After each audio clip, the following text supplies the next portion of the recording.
y'all, I'm Brenda with Blessings and Bread. Welcome to my kitchen. Glad you're here today because today I'm making one of the easiest desserts that I know how to make.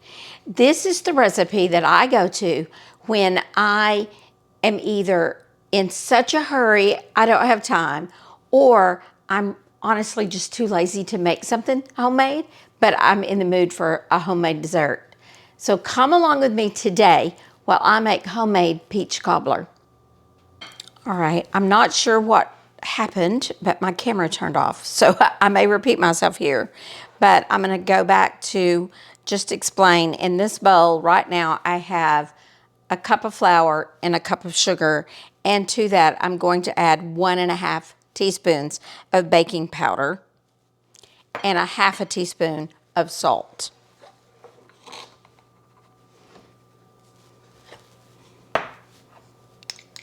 Get all that baking powder out of there. And now I'm going to make sure all of that is incorporated well. And like I said, this is one of those times when I actually do not use my sifter to mix dry ingredients. Okay. And then next I'm going to add 1 cup of milk. So this recipe, especially if you're using self-rising flour, just becomes easy to remember because it's 1 cup of sugar, 1 cup of flour, and 1 cup of milk. But if you don't have self-rising flour, do what I do, which is use regular flour and use 1.5 teaspoons of baking soda, or baking powder, not baking soda, baking powder, and 1/2 teaspoon of salt. And that is all there is to the batter. Now, like I had already said, that I think got recorded the first time, is in my 9x13 pan, I have 1 stick of butter. So once the batter is mixed, the next step is to pour it into this pan that's already got 1 stick of butter in it. And I'm just gonna pour this. Let me move this over where you can see it better. Still kind of hot. And so now I'm going to pour this batter into my pan. And now this is important. You do not stir. So I'm not stirring at all at this point.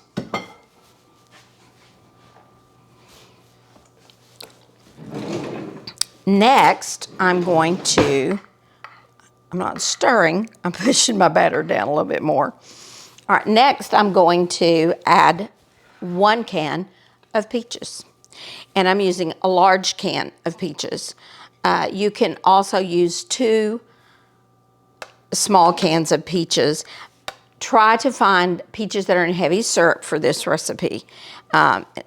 It will be sweeter and make better. And I'm just gonna kind of dump those on top of that batter.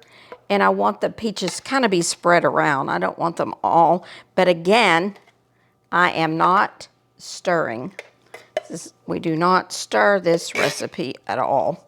Spread my peaches out a little bit, but get all that syrup in there. Now that is ready to go in the oven. Now there is one optional thing I can do. I have some this is cinnamon sugar, and I'm just gonna sprinkle a little bit of that on top. Just a little bit, not a whole lot. Now we're gonna put this in the oven and we're gonna let it bake at 375 for 30 minutes. And if it's not done at 30, I'll keep cooking it and checking it every 5 minutes up to 45 minutes. It depends on how you like your cobbler, your oven, what size your pan is. You can use a smaller pan, but it will make a thicker, you can use a smaller pan, but it will make a thicker cobbler. And so then you would cook it longer. Probably this will take about 30 to 35 minutes to get it to the doneness we like. We like ours a little gooey. So we're gonna put this in the oven, and then I'll be back when this is done and cool enough that we can try it out. I know that many of you may have this recipe and have used this recipe for years like I have, and it's just one of those go-to recipes. But one of the reasons I chose to go ahead and put this on my recipe and on my YouTube channel is because my daughter assures me that there are many young girls out there or young people out there who know nothing about cooking. And I remember once at a minister's wives retreat, this young woman shared with me about she knew so little about cooking when she got married that the recipe said to cover and bake in the oven. And she took her plastic, not silicone, cover for her 9 by 13 dish, put it on the pan and put it in the oven. And of course, it just melted all into her casserole. And she said, yes, some of us don't know anything about cooking. So that's one reason. There may be some person out there who doesn't know this recipe. And another reason is because I feel like my videos are a legacy for my grandboys. My grandboys are very young. I got them when I was older. So I may not be here when they're at the age of being old enough to get married and grow up.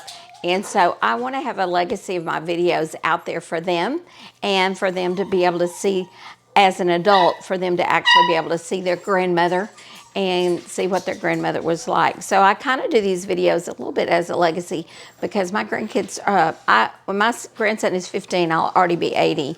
So depending on how the Lord allows me to live, I may or may not be around when my grandboys are adults. And so these videos may be kind of a legacy that I can leave behind for them so that they can also see some of Grandma's cooking or Meemaw's cooking.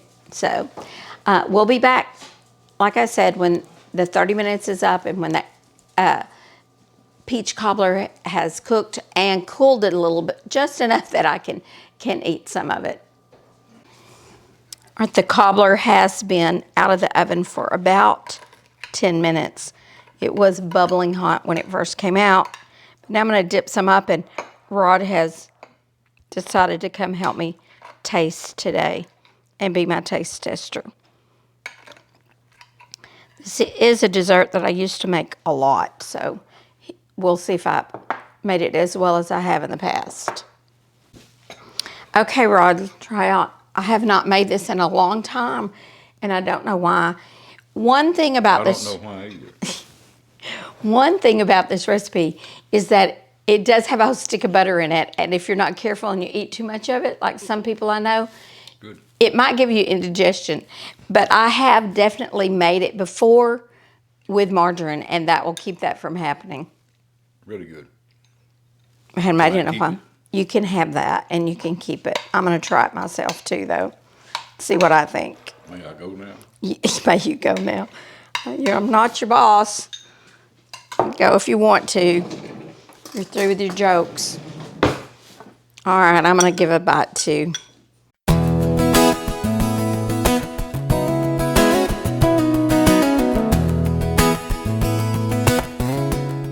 It's perfect. Again, we like ours a little bit underdone, so it's kind of gooey. The dough is still kind of gooey. That's how we like it around here, and it's perfect. I wish I had some vanilla ice cream because it's still warm from the oven, and that would make it even better. A little vanilla ice cream melting on top would make it amazing. I know this was one of those recipes that many people know. I hope that you've enjoyed watching me make it. And if you make this and yours is a little bit different, I'd love for you to share that with me in the comments, or if you've never seen this recipe, I'd love to know if there's somebody who actually didn't know this recipe. I'm glad you were with me today while I made peach cobbler, and I will see you the next time I'm in my kitchen, on my porch, or in my garden.